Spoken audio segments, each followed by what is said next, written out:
आप देख रहे हैं न्यूज 18 का डिजिटल प्लेटफॉर्म और आपके साथ मैं हूं कविता और मैं हूं आंचल भट्ट और स्वागत है आपका नॉर्थ एक्सप्रेस में।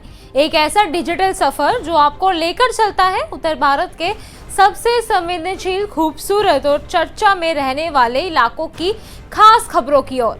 आज के इस वीडियो में हम बात करेंगे उन मुद्दों की जो इस वक्त नॉर्थ इंडिया की धड़कन बने हुए हैं। सबसे पहले बात होगी जम्मू कश्मीर की, जहां हालात एक बार फिर तनावपूर्ण होते दिख रहे हैं और सुरक्षा बल हाई अलर्ट पर है। दूसरी ओर हिमाचल प्रदेश में भारी बारिश ने तबाही मचा दी है। सड़कों के टूटने से लेकर बिजली पानी की आपूर्ति ठप होने तक जनजीवन बुरी तरह से प्रभावित है। लेकिन इन सबके बीच लद्दाख और हिमाचल से एक अच्छी और आध्यात्मिक खबर भी है। बौद्ध धर्मगुरु दलाई लामा की 90वीं जयंती की तैयारियों ने माहौल को भक्ति भाव और उल्लास से भर दिया है। तो चलिए शुरुआत करते हैं आज का सफर नॉर्थ एक्सप्रेस के साथ और सबसे पहले चलते हैं जम्मू कश्मीर में।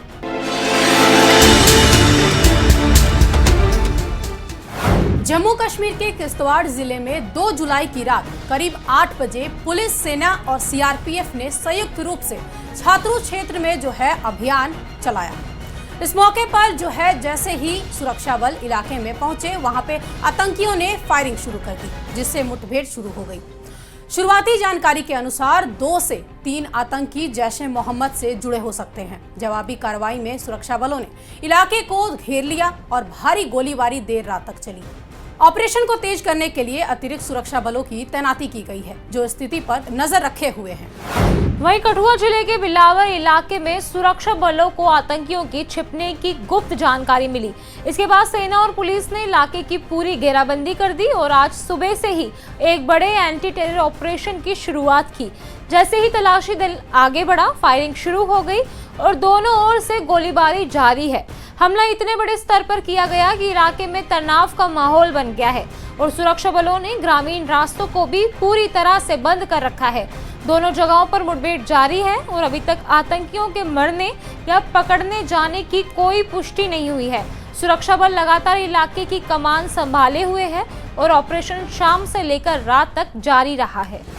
इस हफ्ते पवित्र अमरनाथ यात्रा की शुरुआत हो गई है, जिसमें हजारों श्रद्धालुओं ने बाबा बर्फानी के दर्शन के लिए पहुंच रहे हैं।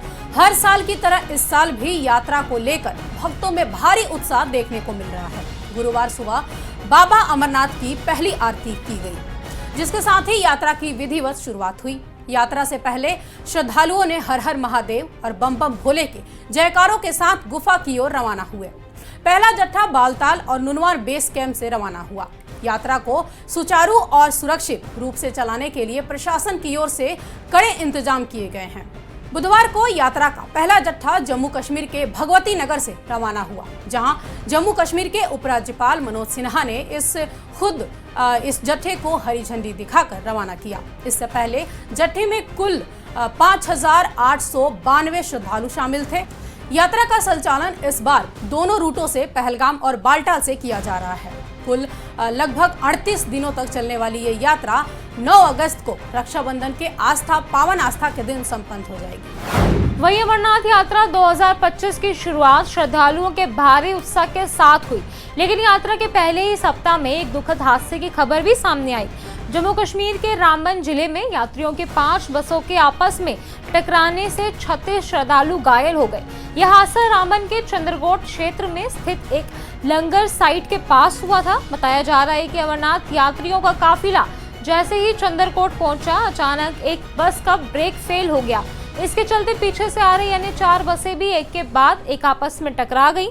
हादसे में घायल हुए 36 श्रद्धालुओं में कुछ की हालत गंभीर बताई गई। जैसे ही हादसे की सूचना मिली, सुरक्षा बल और स्वास्थ्य विभाग की रेस्क्यू टीमें तुरंत मौके पे पहुंची। सभी घायलों को तुरंत पास के अस्पताल में भर्ती करवाया गया, जहां उनका इलाज जारी है। प्रशासन ने घटना की जांच के आदेश भी दिए हैं और यात्रियों को यात्रा मार्ग पर विशेष सावधानी बरतने की सलाह भी दी गई है। लद्दाख में आज दिन आस्था और उल्लास से भरा है। तिब्बतीय बौद्ध गुरु दलाई लामा का जन्मदिन पूरे श्रद्धा और धूमधाम के साथ मनाया जा रहा है। लेह और आसपास के इलाकों में भक्त वो पारंपरिक पोशाक में पूजा पाठ और सांस्कृतिक कार्यक्रम में हिस्सा ले रहे हैं। दलाई लामा केवल एक आध्यात्मिक गुरु नहीं है, बल्कि शांति, करुणा और तिब्बती संस्कृति के प्रतीक माने जाते हैं। उनके जन्मदिन को लद्दाख में एक आध्यात्मिक उत्सव के रूप में देखा जाता है, जहां लोग प्रार्थनाएं कर स्वास्थ्य की कामना करते हैं। आज लद्दाख श्रद्धा और संस्कृति में रंगा हुआ नजर आ रहा है। आज बौद्ध धर्म के सर्वोच्च धर्मगुरु दलाई लामा का 90वां जन्मदिन है और इस विशेष अवसर पर हिमाचल प्रदेश के धर्मशाला स्थित मकलोडगंज आस्था का एक सैलाब उमड़ा पड़ा हुआ है। सुबह 6 बजे से ही दलाई लामा टेम्पल के बाहर श्रद्धालुओं की लंबी कतारें देखी जा रही हैं। सैकड़ों अनुयायी उनके दर्शन और कार्यक्रम स्थल पर पहुंचने के लिए कतारबद्ध है। दलाई लामा ने इस मौके पर दुनिया भर के अपने अनुयायियों को एक भावुक संदेश दिया, जिसमें उन्होंने खुद को एक साधारण बौद्ध भिक्षु बताया और करुणा, सौहार्द और आंतरिक शांति के महत्व पर बल दिया। उन्होंने कहा कि भले ही वो व्यक्तिगत रूप से जन्मदिन नहीं मनाते, लेकिन यदि ऐसे अवसरों पर दूसरों की भलाई के लिए काम किया जाए तो वो उसे महत्व देते हैं।